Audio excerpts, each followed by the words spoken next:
عمر ديرر مفتي البلاد.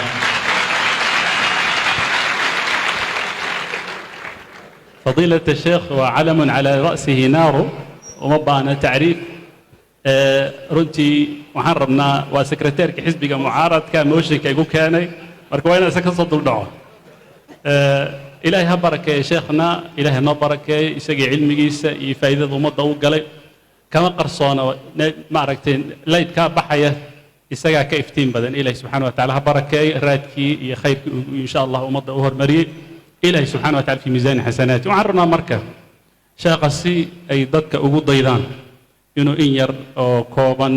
wixii saameeyey sabab u ahaa dacwadan in uu ma aragtay uu ka dhigto inay u noqoto mustaqbal ay u noqoto hadaf in uu iyada uu ilaahay subxaana wa tacaala ku arsuqo waxaan rabnaa in yar oo kooban inuu naga siiyo halkuu ka bilaabay waxyaabihii saameeyey waxyaabihii ku bixiyey inuu dacwada uu ka dhigto yoolka jazaahu allahu khayran falyatafadal mashkuura. الحمد لله رب العالمين صلى الله على نبينا محمد وآله وصحبه وسلم. دكتوركو وهرت مهتسن يهايو سيدن كينو نغا يرا تبعيبات مودا اني الشيخه وستير لا وركا ugu dalacay دكتور سعيد uu naga diya dabciye waa ku mahadsan yahay waa isaga laftiisu wuxuu ka baqayaa inaan ku soo jeestoon idhaahdo adiga daadaadu waa imisa horta أقابته واسكا كاين لانوشيا وكا أقبلي هل بدي أربع حس لها وأرو آنين يو وفتشنت إلهي كسكو وانا ضدك أوشيك شيئين انت بدن لكن سلوغا فايديستو أيار عاو شيئين مركز وحويان الوالد أبو الله ونحريستو waxa uu ka mid ahaa culimadii Soomaalida ee akhri jiray fiqiga iyo tafsiirka iyo cilmiga naxwaha barbarana uu ka akhri jiray masaajidkan calimataan markii la dhisayna raggii horeeyay ka bilaabay buu ahaa xaaskii horeeyay inamadu way ka dhinteen waqti lixdameeyadii meelaha aan ku qiyaasayo ayaa wuxuu habeen ka kacay meelahan siyaarada la yiraahdo dadkeenu siyaar ay dhagaan Soomaha siyaaro ballaaran oo dadka tolku ay isugu yimaadeen ayuu iska dhex taagay dadkana sheekh buu markaa u ahaa oo isaga la oranayay ducee markaa wuxuu waxaan idin sheegayaa culimadii meesha fadhiday iyo dadweynihiiba xaaskii wax wiilala ma laha kutubtiina wax iga dhaxla ma hayo waa siday dadku aan ka hayo riwaayada tawaaturka ah isku waafaqeen marka wanka u horeeya aniga caawa ku yabo haya ducaada caawa idin kale weydiinaya bal inaan kutubta iga dhaxla ina igu ducaysaa ma idinka codsanaya waxa marka mar qura dadku ay yiraahdeen eray oran jireenoo caamadeen caadi u ah Allah aqbalo ha samaato hal hela bay oran jireen wixii ay aad u adkeynayaan ha sabaato oo ha la helo eragii bay ku celceliyeen kadibna uu safray xagga kililka shanaad halkan imika la yiraahdo ama Soomaalida Itoobiya ay degto laba sheekh oo ay walaalahaayeen oo midda Sheekh Ali Dir la oranayay midda Sheekh Cabdiraxmaan Dir ayuu dumarkoodii soo dubaalay labada sheekhna halkaas ay ku geeriyoodeen markiiba waxa calool galnay aniga iyo nin kale oo aadan la yiraahdo isku filaan aanu nahay sidii baanu labadayadu ayaanu ku dhalanay inta waxa sii raaca oo saameynta u weynaayahay markii dambena wuxuu bilaabay dhowr iyo 10 inuu waxna abti u yahay waxna dhalay waxna adeer u yahay inuu u bilaabo quraanka una dhameeyo anuguna kuwaasaan ka mid ahaa kutubta yaryarna u dhameeyo laakiin ugu dambeyntii aniga xokayn u hayo ku soo haray raggii way kala shaqo tageen wax dibadda tagay wax meelaha kala galay aniga xokayn u noqday markaa adeega uu ahaa waxyaabo badan oo ragga kale uu ka maago ayaan qaban jiray anigu oo uu ka mid yahay mararka qaarkood in raashinka u kariyo ayada oo joogta wuxuu aad iyo aad u jeclaa inaan diinta barto isagaana ii dhigi jiray qur-aanka ka sako kutubta hoose iyo kutubta dhexeba ilaa 4-5 fan isagaa ii dhigay dardaarankii u dambeeyey wuxuu ahaa markuu sii dhimanayay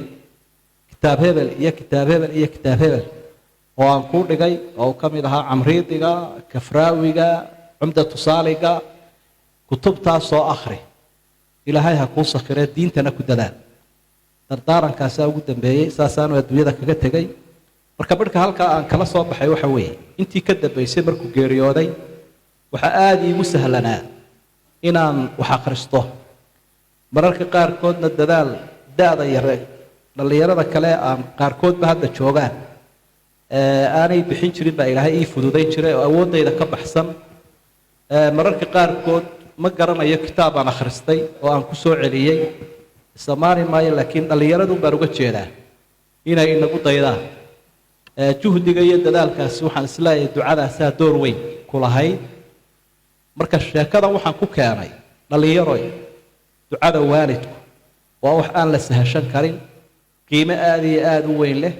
arrin kasta oo kugu adkaada markaad waalidka ku adeecdo laba arrimood buu ilaahay kuu sahlayaa wixii aad doonaysana inaad hesho dadkaagana ilaahay uu kuu sahlo kuwaad adigu dhasho soomaaliduna waxay odhan jireen 3 arrimood midna kaama hadho kuftin jilib kalaam waalid iyo kaba subag haddaad subag cabto dacar baa kugu kiciyo oo kaa hadhi mayso haddaad jilibkaa u kuftana wuu kugu soo kacdoomi doonaa kalaamka waalidkuna duca iyo habaar mid kastuu yahay wuu ku daba socdaa marka casri fitnaa baynu joognaa waalidka ha la adeeco wax weynoo cajaabiyada ba idinka arki doontaan saameyntayda u weyn taasaan u aanaynayaa dee waafajintuna waa iska halkeedoo qofku inuu barnaamij samaysto uu ku howlgalo aad bay muhiim u tahay anuu wakhtiyadii aan wax akhrisan jiray ciidahan maan fasax qaadan jirin jumcayaashana maan fasax qaadan jirin muddo 7 sannadood gaadhaysa filimada maan geli jirin sportska maan geli jirin riwaayadahana maan geli jirin arrintaasi markaa waxaa ii sahashay shay 10 sano lagu soo ururin karo 2-3 sano inuu ilaahay waafajiyo is-ammaani mayno laakiin waxaan filayaa dictoorku inuu uga jeedo uun da-yarta inaga dambaysaa inay wax inagaga daydaan ilaahayna ha inaga dhaafo haddaynu xoogaa buubuunina ku darnay way iga dhantay dictor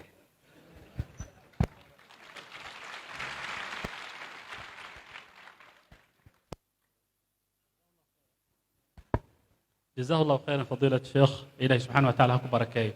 شيخنا قضاء وحبات كلا حكم السي وحبات فتواتي وحبات ديكتي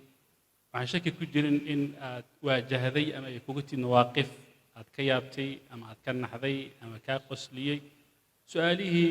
دتك يكوي دين جرين أما دتك أتكلا حكم السي محا كويا بنا محا عبر لقال بحكارات كحسوساتك سودو فضيلة الشيخ الله يحيي kolley dee shayga markaanad qorin aanad dabagelin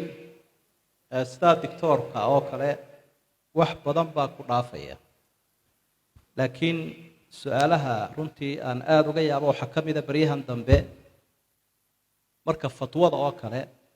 waxyaabo aan dhaqan inoo ahaan jirin horay ayaa kuu imanaya ruux dumarabaa maalin maalmaha ka mida waa ii timid mabay fogaynba waxay leedahay sheekho musiiba ay haysataa kala deeg hadda dhaqan xumadu halkay maraysa iyo diin la-aantu odaygii baa waxaan ka kari laahay inantiisii gabadhiisii waa tii uu dhalay ayaan ka kari laahay maxaa yeelaa sheekh waxaan anigu qabaa inaan ka furanahay ayaan anigu qabaa markaa waa arrin jiqigu noqday buu noqday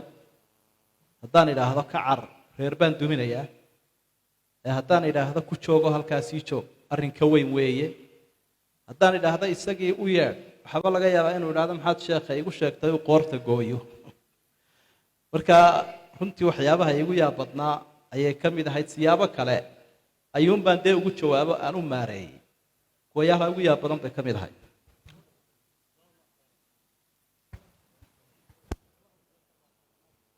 wax laga naxway fadiilad sheekh marba waxaan youtube-ka iyo facebook-gaba aan ka arkay barnaamij sports adoo waddada isku dhibagay oo xawli ku socda marka barnaamijkaas waxyaabihii kugu dhaliyey iyo faa'iidadii aad heshay iyo reactionka dadkaan u baahanay jazaaka allahu khayr waad ku mahadsan tahay su-aasha adi yar fududaysay jasaaka allahu khayran